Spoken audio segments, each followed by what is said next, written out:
రోజు వాగ్దానంగా పరిశుద్ధ గ్రంథాలు తెరిచి యెషయా గ్రంథం 25వ అధ్యాయము 8వ వచనాన్ని మనం చూస్తే, ప్రభు అయిన యెహోవా ప్రతివాని ముఖము మీది బాష్ప బిందువును తుడిచివేయును.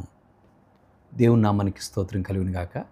ప్రభు అయిన యెహోవా ప్రతివాని బాష్ప బిందువును వాని ముఖం మీద నుంచి తుడిచివేయును అనేటువంటి మాటలు భక్తులు తెలియజేస్తా ఉన్నాడు.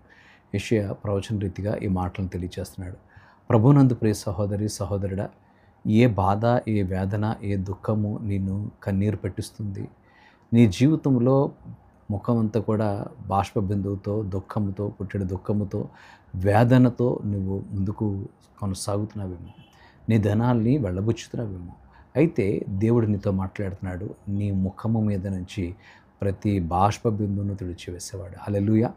దేవాది దేవుడు ఉన్నతుడైనటువంటి వాడు. ఆయన నీ ప్రార్థన ఆలకించేవాడు. నీ మొరను వినే దేవుడు గనుక నీ మొరను విని నీ ప్రతి బాష్ప బిందువును తుడిచి నీకు నెమ్మదిని, సమాధానాన్ని ఆయన ఇవ్వడానికి ఇష్టపడతా ఉన్నాడు.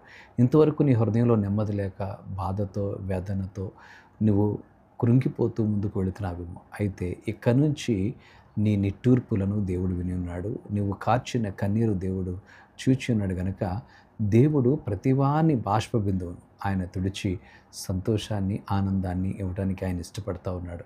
కనుక ప్రభువు సన్నిధిలో, ప్రభువా, నీవు ఇచ్చిన ఈ వాగ్దానాన్ని బట్టి నీకు స్తోత్రాలు, నా జీవితంలో నువ్వు చేసిన గొప్ప కార్యాలు బట్టి నీకు వందనాలని ప్రభువుని స్తుతిస్తూ దేవాది దేవునికి మన హృదయాలు అప్పగించి ప్రార్థన చేద్దాం. పరిశుద్ధుడా, నీకు వందనాలు చెల్లిస్తున్నాం నాయన. ప్రతి బాష్ప బిందువును తుడిచివేసే దేవుడుగా మీరున్నందుకు నీకు స్తోత్రాలు. ఏమి ఇవ్వగలవు నీ ప్రేమ, నీ దయా సంకల్పానికి? ఇదిగో మమ్మల్ని మేముగా నీ పాదాల దగ్గర సమర్పించుకొనిచుండగా నీ కృప చేత, నీ వాగ్దానాల చేత మమ్మల్ని బలపరిచి నడిపించమని యేసయ్య నామమున అడుగుచున్నాము తండ్రి. ఆమేన్.